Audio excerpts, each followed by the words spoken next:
Binomial theorem is a technique in expanding binomials, especially binomials raised to a higher degree of exponent. To apply binomial theorem, we need to learn first to identify the binomial coefficients. What is a binomial? A binomial is a polynomial with two terms.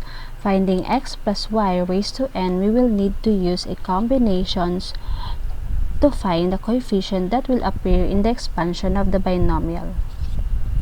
If n and k are integers greater than or equal to, then the binomial coefficient is a combination of n and k, where it is equal to the factorial of k over the factorial of k times n minus k factorial, where n is the exponent in the given binomial and k is the sequence of term starting 0.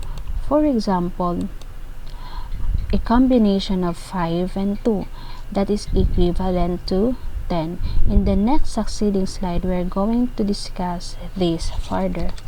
When we expand x plus y raised to n by multiplying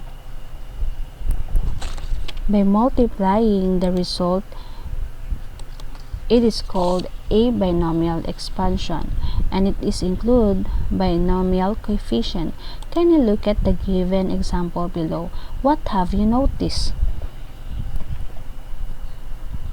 Yes, the exponent of the first term is keep on decreasing, while the second term is keep on increasing.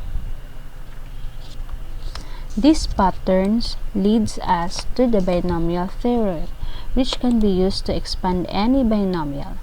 The formula for the binomial theorem is written as x plus y raised to n is equal to the summation of n and k, where k is starting 0, times x raised to n minus k times y raised to k. So expanding this will result to x raised to n plus n, a combination of n and 1, x raised to n minus 1 times y, and so on and so forth.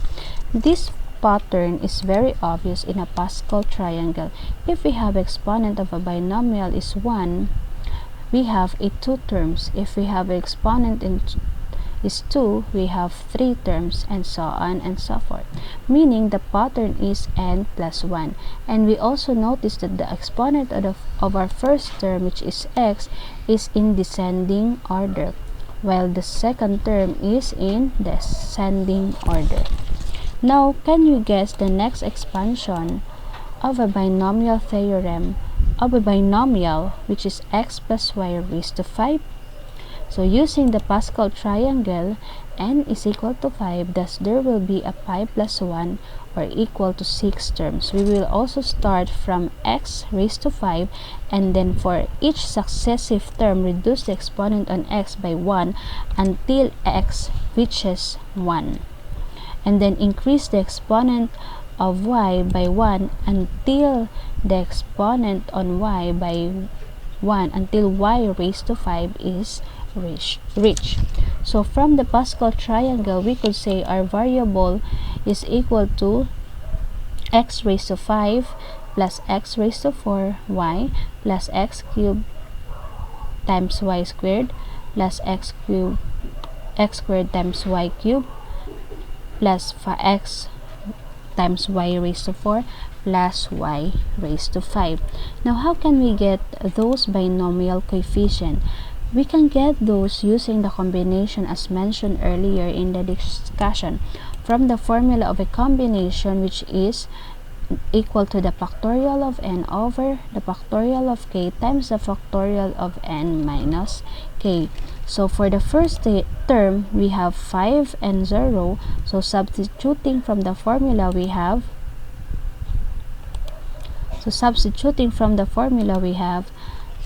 the factorial of 5 over factorial of 0 times 5 minus 0 factorial, that is equal to 1. That is also equal to the factorial of 5 is equal to 5 times 4 times 4 times 3 times 2 times 1, and this one is also equal to 1. The next term is a combination of 5 and 1. So again, using the combination formula, that will result to 5. You can use your calculator to solve the factorial of a number. So 5 and 2, that is equivalent to 10, 5 and 3, that is equivalent to 10, and 5 and 4, that is equivalent to 5, and 5 and 5, that is equivalent to 1. It is shown in the Pascal triangle the expanded value of a given binomial raised to a power. You notice in the Pascal triangle we form a pyramid-like from the left and right portion, which is equal to 1.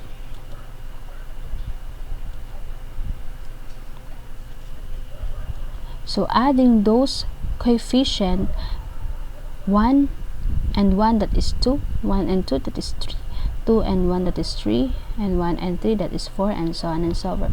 So you notice if the binomial has a power of 0, the coefficient will be 1. If the binomial is a 1, power of 1, that is 1 and 1 coefficient.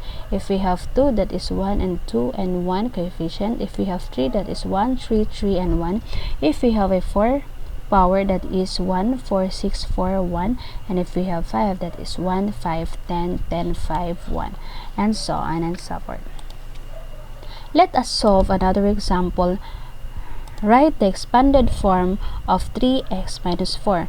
First, substitute n minus is equal to 4 into the formula x plus y raised to n is equal to the summation of n and k, where k is equal to, starting k is equal to 0 times the combination of n and k, x n raised to minus k times y raised to k. Then evaluate k. The k is equal to 0 through the k is equal to 4 terms. Notice that the 3x is in the place that was occupied by x, and the negative y is in the place that was occupied by y. So we substitute them and simplify. So we have 3x plus y raised to 4 times is equal to a combination, which is 4 and 0, that times the x term, then decreasing the second term. So this is applying the formula of a binomial theorem. So applying the binomial theorem in a Pascal triangle, we can get and have these values. So simplifying this using the combination for our coefficient and applying the integer exponent rule, so we have a result of 81 x raised to 4 minus 108 x raised to cube times y plus 5x squared y cubed minus 12x y cubed plus y raised to 4. So that ends our discussion for the binomial theorem. Our next topic will be factoring a polynomials.